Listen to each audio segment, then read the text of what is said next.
নমস্কার, the Bong কিচেনে আপনাদের স্বাগত জানাই। আজ আমি বানাবো পাঞ্জাবি স্টাইল চিকেন গ্রেভি। এই রেসিপিটা যদি আপনাদের ভালো লাগে তাহলে অবশ্যই লাইক, কমেন্ট আর শেয়ার করবেন, আর সাবস্ক্রাইব করতে একদম ভুলবেন না। এখানে আমি চিকেন নিয়ে নিয়েছি। চিকেনের মধ্যে আমি প্রথমে দিয়ে দেবো নুন,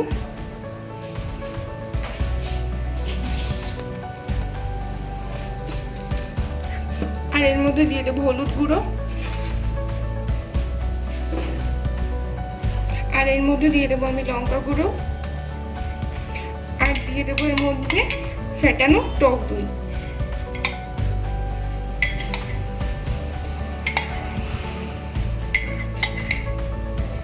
দিয়ে এটাকে মিশিয়ে আমি 30 মিনিটের জন্য ম্যারিনেট করতে রাখবো। চিকেনটার সাথে মশলাগুলো আমি সব মিশিয়ে নিয়েছি। এবার এটাকে আমি 30 মিনিটের জন্য ম্যারিনেট করতে রেখে দেবো।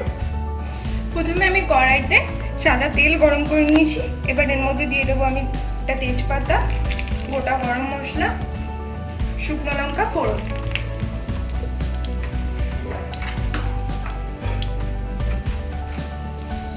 আর দেবো এর মধ্যে আমি গোটা জিরে,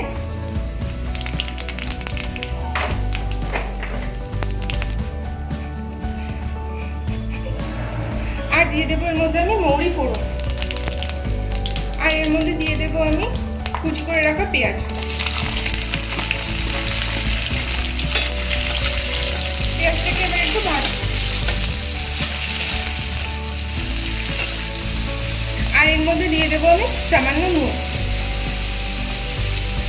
দিয়ে পেঁয়াজটাকে ভাজবো।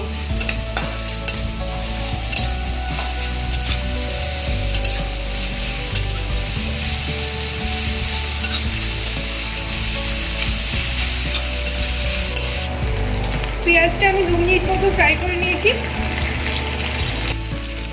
এবার এর মধ্যে দিয়ে দেবো আমি কাঁচা লঙ্কা, রসুন আর আদা। দিয়ে এটাকে আবার ফ্রাই করব।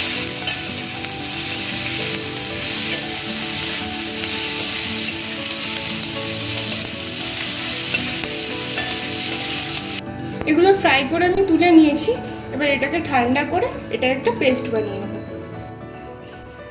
কড়াইতে আমি সাদা তেল গরম করে নিয়েছি। এবার এতে আমি দিয়ে দেবো একটা তেজপাতা। এবার এর মধ্যে দিয়ে দেবো আমি ভেজে রাখা আদা, রসুন, লঙ্কা ওই পেস্ট।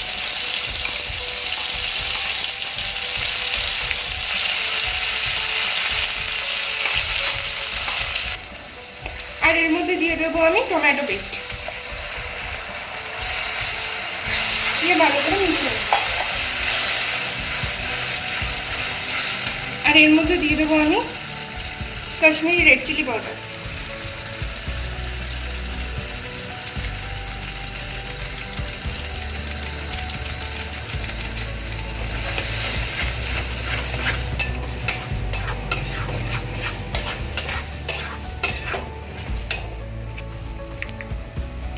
আর এর মধ্যে দিয়ে দেবো আমি ধনে গুঁড়ো,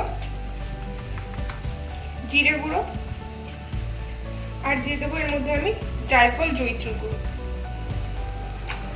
দিয়ে ভালো করে মিশিয়ে নেব।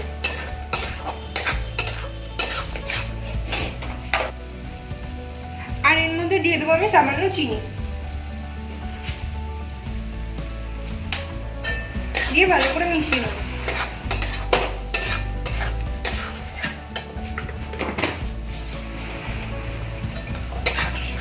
এক মিনিট মতো এটাকে আমি কষাবো।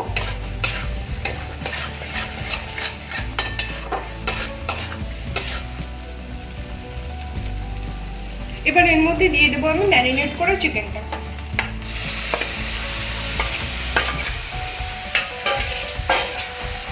দিয়ে মশলার সাথে ভালো করে মিশিয়ে নেব।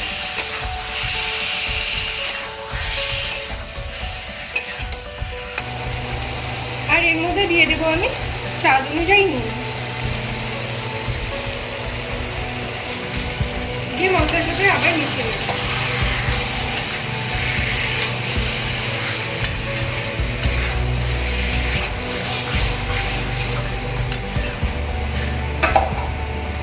এবার এটাকে আমি 5 মিনিটের জন্য ঢেকে দেব। গেছে, এবার দেখে নেবো চিকেনটা। চিকেনের থেকে জল ছাড়ছে।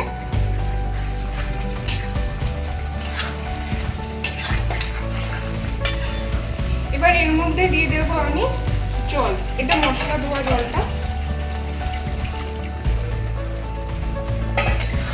দিয়ে ভালো করে মিশিয়ে নেবো।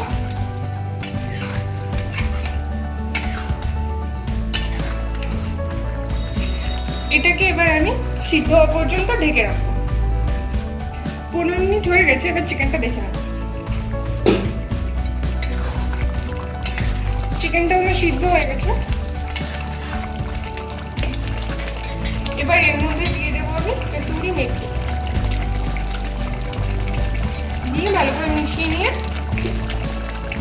1 মিনিটের জন্য ঢেকে রাখবো। 1 মিনিট পর এটাকে দেখে নেব।